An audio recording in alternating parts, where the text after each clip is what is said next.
ti ringrazio perché mo finalmente t'ha già capito. mamma. Sei stato forte pure quando nessuno t'ha visto cadere. Mo che sono grande guardo tutto con l'occhio enorme, finalmente capisco che le cade a piccerillo non potevo vedere.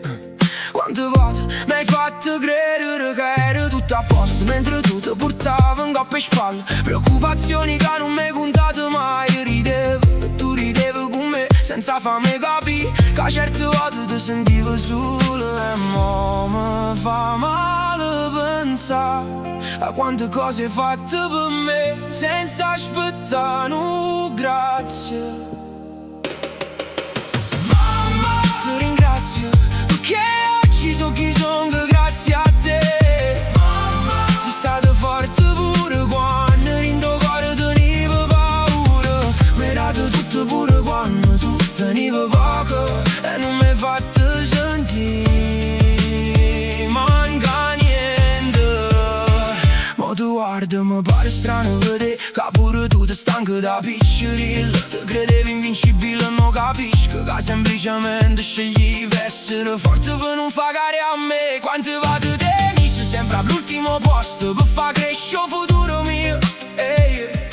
Non mi accorgevo niente. Se potesse tornare ti darebbe tutte le braccia che non t'ha gelato. Ti dicessi più volte quanto sia importante, perché il tempo corre e certe parole arrivano sempre troppo tardi. Io non voglio aspettare più.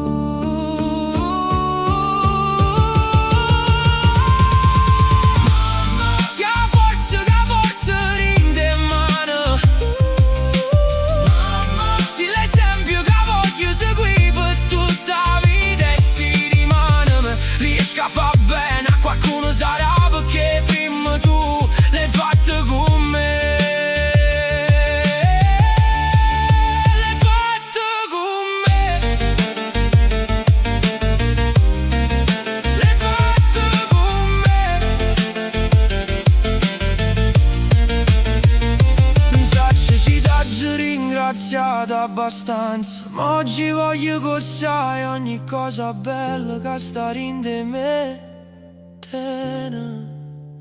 Non può che te